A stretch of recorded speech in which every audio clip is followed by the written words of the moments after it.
Assalamualaikum warahmatullahi wabarakatuh. Salam sehat teman-teman sekalian. Hari ini saya Muhammad Fuad akan melakukan dialog inspirasi dengan salah seorang alumni dari Universitas Samudra yang luar biasa. Nanti kita akan korek bagaimana pengalaman beliaunya sehingga bisa memperoleh pengalaman yang sangat luar biasa. Ya, hari ini kita akan melakukan dialog di Gandeng Kupi. Ya, mari kita lakukan bersama-sama.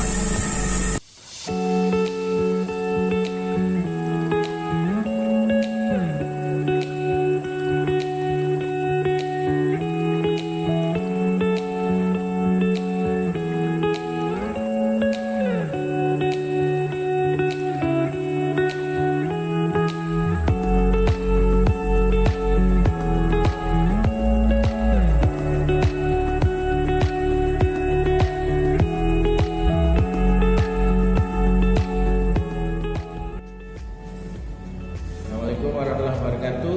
Salam sehat untuk kita semua. Ya, hari ini saya bersama dengan salah satu alumni kebanggaan Fakultas Ekonomi Universitas Samudra, Bang Ilham Catur Fatah, di mana beliaunya alhamdulillah bisa memperoleh beasiswa ke Rumania. Ya, harapannya pengalaman beliau yang insya Allah di-sharing sore ini ya akan bermanfaat bagi para mahasiswa maupun para kaum muda lainnya ya yang optimis mencapai masa depannya. Oke, kita mulai tanya-tanya aja ya. Oke, assalamualaikum. Ya, bisa di awal diceritakan mengenai pengalaman Bang Ilham mengenai lahir di mana, kemudian sekolah SD, SMP, SMA sampai masuk ke Universitas Samudra. Saya lahir di Kota Langsa 24 Agustus 1997. Untuk jenjang pendidikan saya mulai dari sekolah dasar SD Negeri 11 Kota Langsa dan SMP Negeri 3 Kota Langsa, kemudian SMA Negeri Unggul Aceh Timur. Untuk universitas sendiri seperti yang kita ketahui, saya menempuh pendidikan di Universitas Samudra, program studi Ekonomi Pembangunan. Tahun masuk ajaran 2016 dan lulus di tahun 2020. Berarti 4 tahun ya Bang ya? Ya. 4 tahun kurang lah ya. Sudah bagus. Sudah sesuai dengan lama studi secara normal. Oke. Mungkin Abang bisa cerita proses ataupun motivasi Abang kenapa kok bisa ngambil kuliah S2-nya di luar negeri? Apa memang di dalam negeri kurang menarik begitu atau bagaimana? Itu pendidikan luar negeri itu especially khususnya kita itu ingin another experience another life. Jadi kita ini mencari pengalaman kehidupan di luar sana. Untuk jenjang pendidikan di Indonesia itu tidak terbilang rendah atau tingkatnya itu bagus di Indonesia. Dan tapi saya lebih berpikiran pada experience the life. Jadi ketika kita menempuh pendidikan luar negeri, otomatis kita akan belajar untuk beradaptasi, menghadapi lingkungan di luar negeri, kemudian belajar berbahasa asing. Itu kelebihan kita ketika pendidikan luar negeri. Untuk motivasi pertama saya terpikirkan awal mula untuk ingin studi di luar negeri pada kegiatan di tahun 2019 melalui delegasi Badan Eksekutif Mahasiswa Fakultas Ekonomi di Johor Bahru, Malaysia dalam kegiatan simposium internasional yang diselenggarakan oleh Perhimpunan Pelajar Indonesia. Jadi adapun Perhimpunan Pelajar Indonesia itu sendiri terdiri dari teman-teman yang menempuh pendidikan di seluruh mancanegara internasional. Situ saya melihat sosok-sosok mereka yang menempuh pendidikan di luar negeri memiliki gaya hidup yang berbeda, memiliki pola pikir yang berbeda. Ketika satu forum yang sama, di sesi panel saat itu saya di sesi panel budaya, sosial dan budaya, di situ kami berkumpul untuk memberikan gagasan dan masukan untuk sosial dan budaya seperti apa isu-isu yang terjadi di Indonesia maupun di negara. Dan coba studi banding di situ saya melihat teman-teman memiliki ide dan gagasan yang luar biasa dari teman-teman PPI yang dari seluruh dunia. Maka dari itu saya tertarik bagaimana sih mereka bisa saat itu memiliki ide dan gagasan yang luas sampai ke mancanegara. Itu yang membuat saya juga penasaran, interest dengan hal ini. Berarti bukan berarti pendidikan di dalam negeri lebih rendah mutunya, bukan ya, tapi lebih mencoba pengalaman baru di mana dunia ini kan luas ya, dunia yang luas.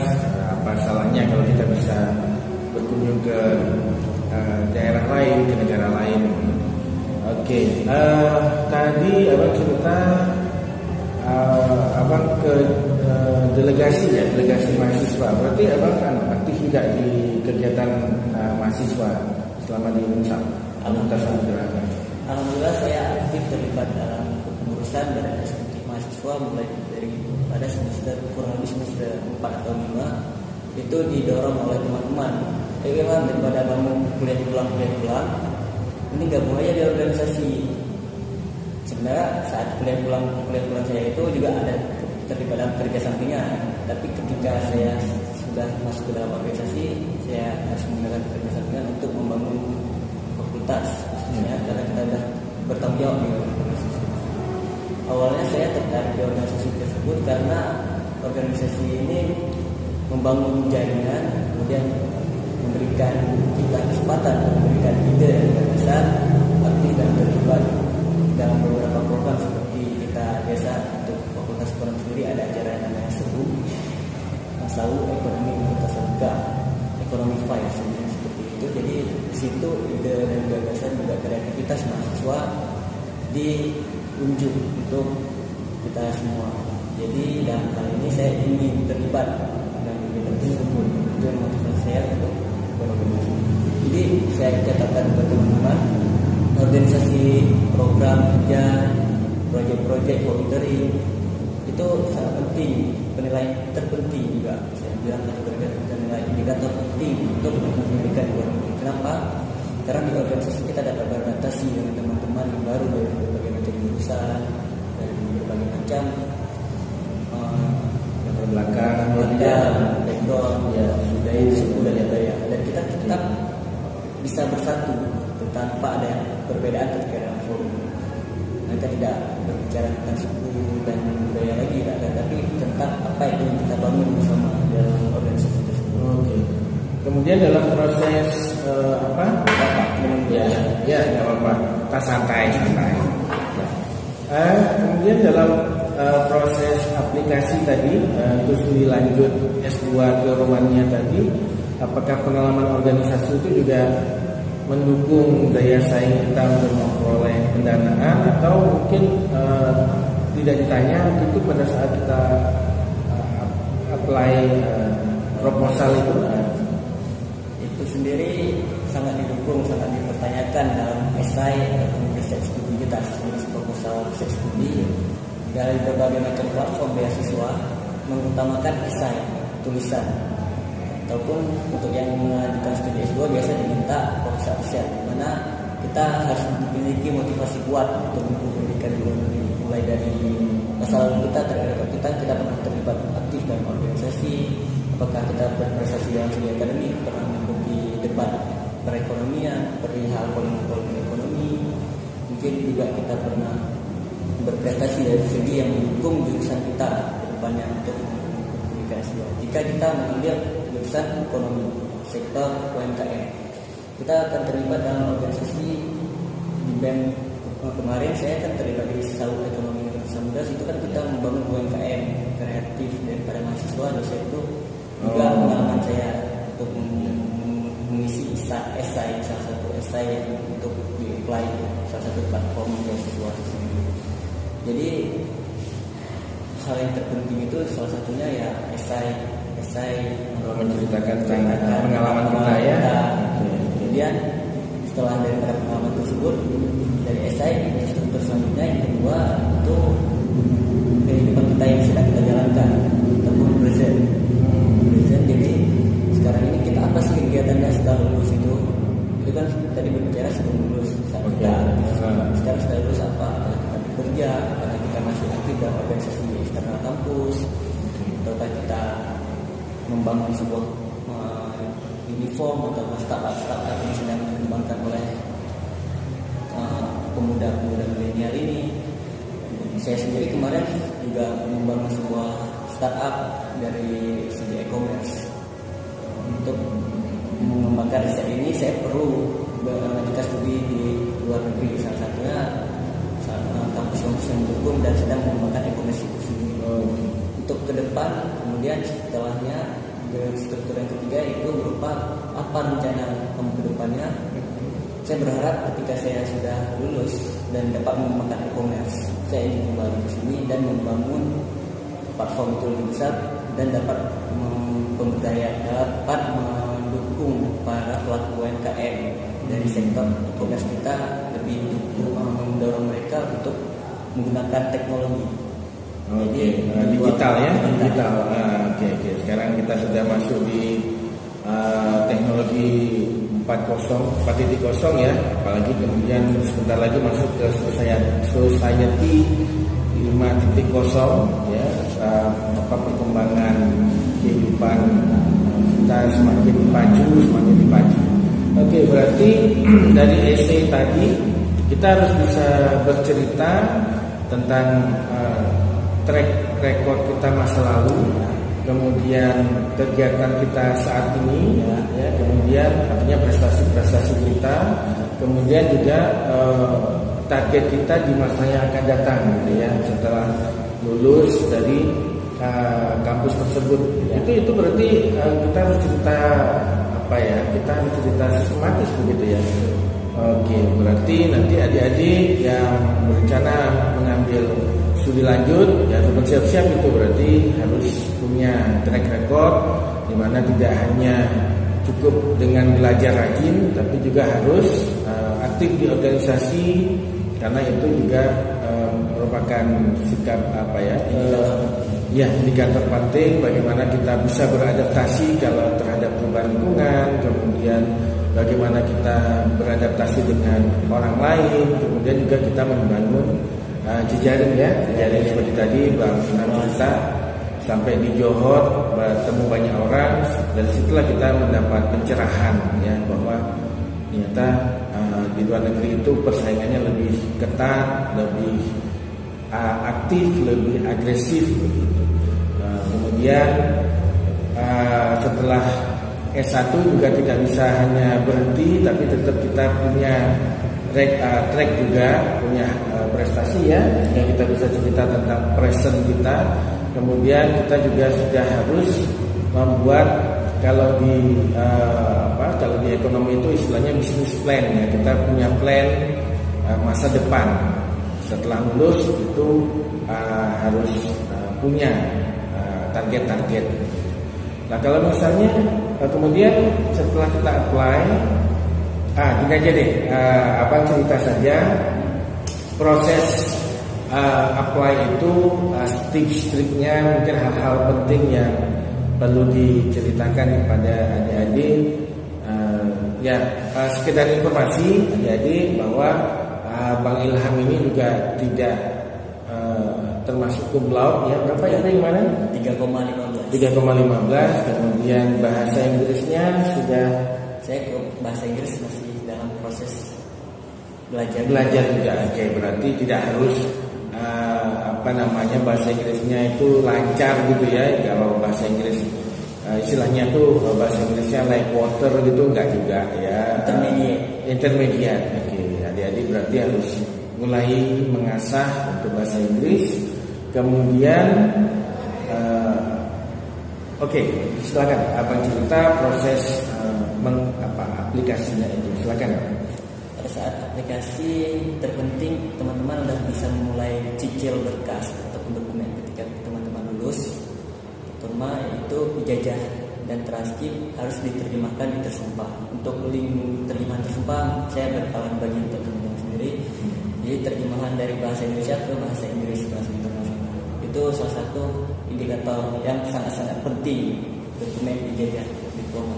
Itu bahasa Inggris saja Bang ya. Artinya kalau misalnya kita apply ke Rumania begitu, tidak harus dirubah ke bahasa Rumania, enggak juga. Harus bahasa Inggris. Bahasa Inggris saja ya. Oke. Kemudian paspornya juga paspor. Jika teman-teman yang kesulitan buat paspor, jika kalian ingin menempuh pendidikan jenjang studi selanjutnya, bisa untuk membuat paspor pada imigrasi terdekat. Paspor insya Allah untuk pendidikan sendiri mereka bakalan bakal tidak terlalu bersulit dalam pendidikan. Masakan kita jelas bahwasanya kita apply ini di apply-nya. Konsultasi lah namanya dibandingkan kalau untuk rekreasi mungkin ya. Oke. Jadi tunjukin aja ke kantor imigrasi bahwasanya kita sedang apply. Jadi bagaimana untuk proses selanjutnya sesuai dengan SOP mereka ya. Iya. Jika ada perubahan regulasi itu kembali pada mereka. Dan tapi kemudian untuk selanjutnya teman-teman jika ingin mengambil TOEFL itu rekomendasi sekali benar-benar harus rekomendasi. Kenapa? Karena jika teman-teman ada TOEFL, semua platform beasiswa yang disediakan oleh pemerintah luar negeri banyak yang memprioritaskan juga TOEFL. Dan ada juga yang tidak memprioritaskan TOEFL. Tapi jika kita ada TOEFL yang tidak memprioritaskan TOEFL, otomatis kita bisa masuk juga. Okay. Tapi kalau kita nggak ada TOEFL, kita hanya bisa mengambil beasiswa yang tidak memprioritaskan TOEFL seperti di Turki, Rusia, Rumania tempat saya juga, di Cina, Korea banyak. Jika teman-teman mencari informasi dengan intens, manfaatkan sosial media yang baik. Walaupun bukan prioritas tapi tetap harus bisa ya. Harus bisa walaupun tidak prioritas. Oke. Kemudian untuk yang TOEFL sendiri, jika ada TOEFL kalian bisa lebih luas, kalian bisa mencoba LPDP yang benar-benar familiar di Indonesia, kemudian AAS Australia, Erasmus Plus khusus Eropa, kemudian Chevening, Fulbright, banyak. Semoga teman-teman kalau misalnya udah ada TOEFL atau IELTS itu priority. Dan TOEFL kalau bisa, jika ingin belajar teman-teman bisa untuk IDP. Tapi untuk yang diterima di internasional untuk TOEFL sendiri IBT. Tapi untuk IELTS otomatis, kalau IELTS masih diterima di mana? Oke. Untuk IELTS. Itu bisa online bisa ya Pak ya? Sekarang online bisa. Online bisa ya. Karena kampus Inggris sudah menyediakan platform online juga sih, kampus Inggris yang mudah disediakan. Nanti kalau teman-teman bisa lihat juga di sosial media mereka bagaimana sistem-sistemnya. Tadi apa? Kampung Inggris. Di sosial media. Oke. Nanti ada teman-teman bisa coba browsing sendiri atau dilihat di YouTube Kampung Inggris, nanti program-program untuk belajar bahasa Inggrisnya ya, TOEFL ataupun IELTS-nya ya. Oke. Kemudian setelah menyiapkan berkas, berarti berkas itu penting ya sifatnya ya. Administrasi yang paling penting untuk apply beasiswa ke luar negeri. Jika teman-teman tidak konsisten terhadap administrasi, mungkin akan agak ragu ya saya untuk teman-teman yang menuntut pendidikan luar negeri. Karena administrasi itu yang paling penting. Jika kita bisa melakukan sekarang, kenapa harus besok? Jangan sampai berprinsip teman-teman harus kenapa bisa besok, kenapa harus sekarang?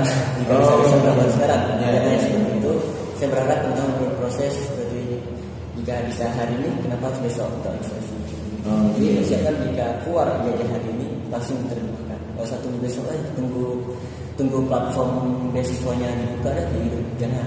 Karena kalau bisa teman-teman keburu ntar bingung untuk nulis esai ataupun hal-hal yang mereka minta selain dokumen begitu.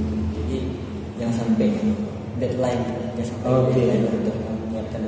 Berarti yang kita ceritakan di esai itu harus ada buktinya ya? Ya, harus ada bukti berupa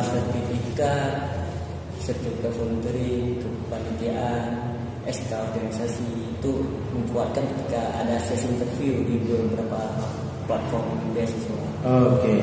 Ya, berarti kita tidak bisa pakai sistem di kampus. Di kampus kan pakai SKS itu kan, sistem kebut semalam. Kalau di sini kita tidak bisa ya. Kita tidak bisa. Berarti kalau misalnya adik-adik memang ingin kuliah studi lanjut di luar negeri, berarti harus dipersiapkan sejak dini ya. Bahkan pada saat kita kuliah atau belum lulus S1 kita sudah persiapkan itu, terutama terkait dengan organisasi ya Bang ya, karena itu sangat penting. Kemudian SK ataupun sertifikat jangan hilang ya. Biasanya kalau Bang di scan ya, scan semua. Bekas harus scan semua karena online. Oke. Saya sampaikan. Ya, kalau di scan kan berarti kita bisa simpan ya di cloud kah atau di hard disk. Jadi pada saat kita mendaftar kita tidak terburu-buru. Oke, setelah administrasi terus apalagi prosesnya Bang? Tergantung platform beasiswanya sendiri, penyelenggara, dan untuk Turki sendiri itu ada tahap wawancara, untuk Rusia juga ada wawancara. Terus untuk beberapa platform yang lainnya yang saya kurang tahu, belum tahu gimana wawancara sih. Seperti Rumania sendiri cuma pemberkasan tanpa ada wawancara. Tapi yang nyata ketika kita ke Dubes, kita bakal diwawancara untuk persiapan visa. Oke. Pakai bahasa Inggris ya interview. Ya. Jadi Rumania ini sementara ini masih belum ada wawancara ya. Tapi kedepannya seperti apa? iya, tapi administrasi yang sangat dipentingkan. Oke. Jadi intinya adik-adik pada saat hendak men-apply proposal, ya, jadi harus lihat dulu apakah jenis beasiswanya membutuhkan mensyaratkan wawancara, kemudian atau hal-hal lain ya kayak TOEFL, IELTS begitu. Jadi adik-adik harus lihat tuh apa saja yang dibutuhkan dan itu yang harus disiapkan sejak dini ya. Oke. Jadi kebetulan Bang Ilham alhamdulillah Rumania masih belum ada tes wawancara. Oke. Kemudian berapa lama itu Bang setelah mengirim itu berkas online semua kan? Ya online semua kita kirim ke pihak kedubes yang ada di Jakarta.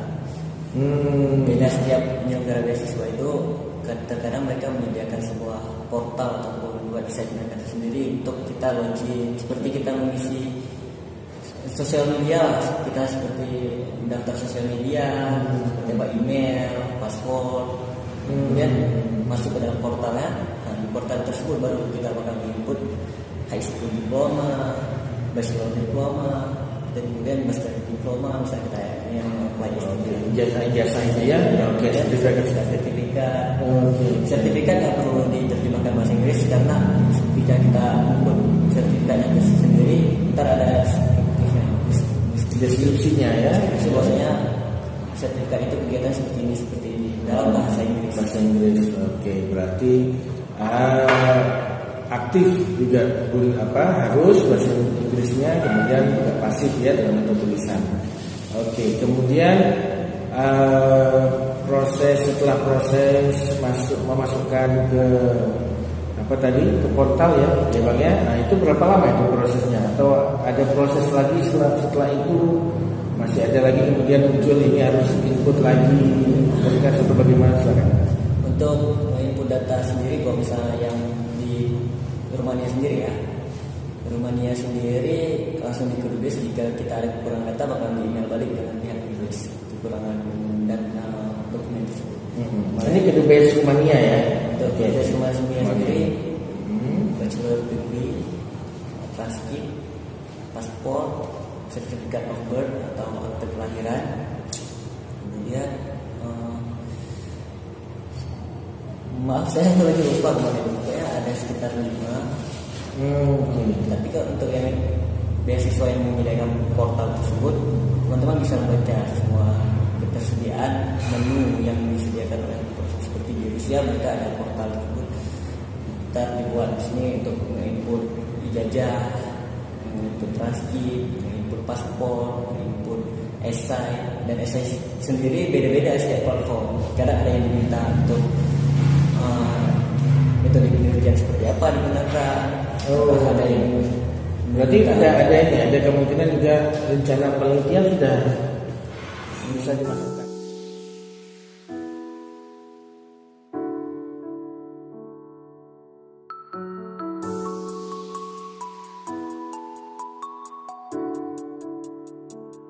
Yeah.